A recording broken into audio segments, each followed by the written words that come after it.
Back on Sportsbit, Paulie and Teddy. College recap in the deep dive. Play of the day coming up. The bad beats. Oh my God. Arizona State Cal, 45 points in the fourth quarter. And Arizona State gets the cover and it goes over as they return the onside kick with 40 seconds left. That was madness. Insanity. I mean, look, there were 3 non-offensive touchdowns in the last 2 minutes. In the last 2 minutes of the fourth quarter, when you have 3 big play non-offensive TDs, that's ridiculous, including the late onside kick getting brought back to the house. That game was 27-20 with less than 10 minutes to play. And if you had an under 85 ticket and you didn't cash, man, that is brutal. Yeah, well, if you had UCLA early, that's just as bad. I mean, maybe the cover of the decade for Stanford. They are down.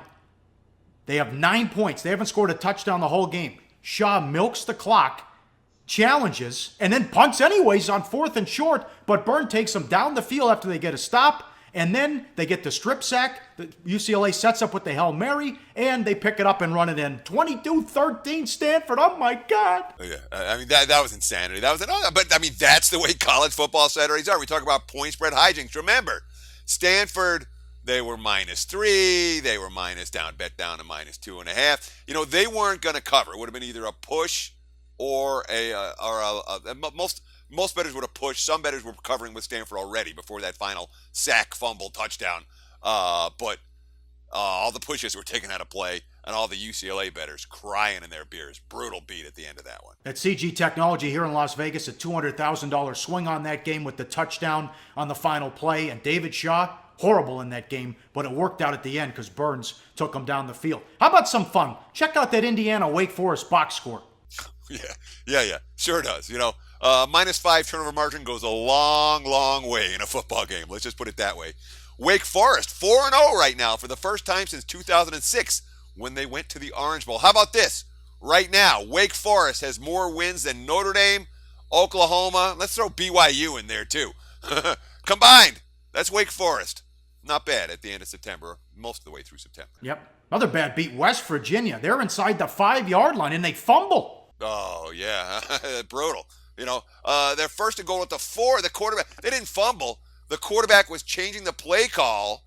They probably would have gotten a touchdown on that play, but instead the center snapped the ball into his knee. BYU recovered. The Cougars come through the back doors. But then again, BYU had 280 rushing yards, 7 yards per carry. They weren't really a wrong side, even if they did come through the back door and avoid the front door cover right at the end. Oh, if you had Pitt on the money line. Trubisky takes North Carolina down the field. They convert not 1, not 2, but 3 fourth downs and score with 2 seconds left. That was insane. I had the over in that game. It was the same story, Pitt money line versus the over. That's where you needed every one of those fourth down, and none of them were easy, you know. They were 4th and 6, 4th and 8, and guys holding on to the ball with their fingertips. Brutal loss for Panther bettors on the money line. They were certainly the right side. Yeah, how about Oklahoma State and Arkansas with long drives inside the 2-yard line, and both teams fumble? Yeah, I mean, Oklahoma State, they were going to tie the score at that point. And then Baylor scored the last TD to end up winning and covering that contest. And Arkansas, they were about to go up 7. They fumbled at the 1-inch line in a tie game. They were ruining it for an hour. And then A&M scores the next 3 touchdowns. Those 2 fumbles, absolutely brutal, whether you had the Cowboys or the Razorbacks. Tulane, Louisiana Lafayette, the total bet from 49 down to 46.5. Dead nuts under 16-16, but it goes to 4 overtimes, and that was one of 4 games that went from under to over because of OT. Yeah, Idaho, UNLV. Under tickets, no good. Washington, Arizona. Under tickets, crash and burn. Vandy, Western Kentucky. Dead nuts under all game. Oops, goes over in overtime. So 4 different totals swing from under to over and overtime. And that's not even counting that insanity of the Arizona State Cal finish. Yeah, all right, bad bets, plenty of them. How about Iowa? Bet up from 14 all the way up to 17, and they just have to hang on to beat Rutgers on the road. Yeah, you can't cover -17 if you don't score 17 points. Lots of Iowa money that did not cash. Yeah, Oregon lost outright to Colorado's backup quarterback. Embarrassing. Helfrich, get him out of there. Yeah, Helfrich's job security has gone from, or his seat has gotten a whole lot warmer the last 2 weeks. Let's put it that way. Tons of Ducks money in that contest. let's give Colorado some credit. Mike McIntyre's team's playing pretty darn well. Yeah, heavy steam on Washington. No Solomon, no Wilson. Bet from 10 all the way up to 17. I like that backup quarterback who came in. Reminds me of Kaepernick.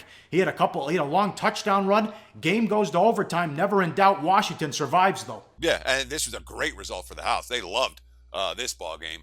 Lots of money came on Washington. I don't know if there was anyone that took more money on Saturday than Washington. I'm real interested to see what Jimmy Vaccaro says about this game when he gives our recap of the weekend that was for the sports books, like he does every single Tuesday right here on SportsBid. The drought's over. The 11-game losing streak to Florida ends. Tennessee, they came back, and Florida blew the 21-point lead. You know, I'm not sure if the Gators were a bad bet or a bad beat or none of the above, but when the underdog is leading by 3 touchdowns and doesn't win or cover, it's tough. And there was a ton of Florida money. Remember, that line was as high as 7.5 at the open, and it was bet down to 4 at the close. The books cleaned up on the Florida-Tennessee game as the Vols snapped that streak. No, sorry, and bad for the books. Run it down, Teddy. Let's start with Virginia Tech. 10.5, bet up to 14.5. They thump East Carolina. Yeah, they sure did. How about Gerard Evans, I should say, a guy that we've talked about a couple of times on this show already. 67% completion, 970 yards, 13 touchdowns, 1 pick. He's 4th in the nation in pass efficiency and the only quarterback to have at least 13 touchdowns and fewer than 2 INTs. This was a disastrous result. Well, I don't know what disastrous. It certainly was a good result for the house. All the Virginia Tech money came in and all the Virginia Tech money cashed. Yeah, how about Central Florida and Syracuse? Yeah, well, I mean, UCF had lost 15 straight games against Division I foes. Yet they were bet up from -6 to -10.5 on the road at FIU. They killed them. Wise guys cleaned up on this one. And Syracuse, they opened +6. They closed +1.5. They won outright at UConn. And, man, if you were watching that game, looking at that UConn offense, even against a bottom-tier defense, they just can't trade points with anybody. Yeah, a couple more bad for the books. Big steam, 6-point move in this Mississippi State UMass total. Bet up from 44 all the way up to 50. Finished with 82 points on Miami of Ohio.